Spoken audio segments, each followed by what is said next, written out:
মেয়েরা বাবার জন্য যেই পাগল, হাজারো সন্তান বাবার জন্য ওই পাগল না, ওই মায়া অন্তরে রাখে না। যার কন্যা আছে সে ছাড়া বুঝানো যাবে না। মেয়েরা বাবার জন্য যে কত আশিক। বাবা যদি একটু অসুস্থ হয়ে যায় ছেলেরা বিরক্ত হয়, এত অসুস্থ হসপিটালে কে নিবে। কিন্তু মেয়ে যখন শুনে খানা বন্ধ করে দেয়, পাগলের মতো দৌড়ায়। বাবার অসুস্থ খবর পাইয়া বলে আমি আর ঘরে থাকবো না। বাবায় কই বলে হসপিটালে, কয় দৌড়াও।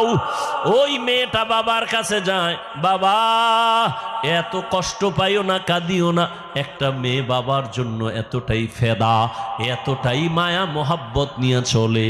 একটা মেয়ে চায় তার কলিজাটা কাইটা বাবার জন্য দিয়া দিবে। ওই মেয়ে পাইয়া যারা খুশি না, তোমাদের কপাল বড় খারাপ। নবী বলেন একটা কন্যা পাইছো, একটা জান্নাতের মালিক হয়ে গেছো। দুইটা কন্যা পেয়েছো, দুইটা জান্নাতের মালিক হয়ে গেছো। আমার মায়ার নবী ওই চরিত্রহীন মানুষগুলোর জমিনে আইসা আমার নবী তাদের আলিঙ্গন করলেন, বুকে লাগাইলেন। তোমার আমার মতো সি সি কইয়া বেনামাজিরে তারায়া দেন নাই। আল্লাহর নবী ওরা গালি দেয়, নবী আরো কাছে যায়। ওরা লাত্তি দেওয়ার চেষ্টা করে, নবী আরো কাছে যায়। ওরা গালি দেয়, ওরা বদনাম করে, নবী প্রশংসা করে। ওরা জবান বন্ধ রাখে, বেজার হয়, নবী বারবার হাসি দেয়, আসো। নবী এমন ভাবে তাদের মোহব্বতের বন্ধনে আবদ্ধ করলেন। মাত্র 13 বছরের ব্যবধানে মক্কার মানুষগুলো এত দামি হয়ে গেল। নবী একটা বেতের বাড়িও দেন নাই, একটা গালিও দেন নাই। নবী চোখ গরম করে কারো দিকে তাকান নাই। নবী গালি শুনছেন কিন্তু জবাব দেন নাই।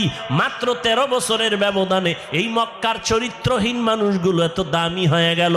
আল্লাহ জিব্রাইল আমিন রে পাঠায় বলে, যাও লিস্টি দিয়া দিলাম, লিস্টির মধ্যে নাম আছে। নবীকে বলো ঘোষণা দিয়া দেয়, এই লিস্টিতে যাদের নাম আছে সবাই বিনা হিসাবে জান্নাতি। রহমতের নবী অল্প টাইমের ভিতরে মক্কার মানুষগুলোকে জান্নাতি মানুষে পরিণত করে ফেললেন। সুন্দর আখলাক আর ব্যবহার। একদিকে নবী দাওয়াত দেন, অন্যদিকে নবী আল্লাহর কাছে সারা রাত দোয়া করেন, আল্লাহ ওই মানুষটা বুঝে না, হেদায়েতের দরজা খুলে দাও, ওই মানুষগুলো কি দিনের পথে আনো।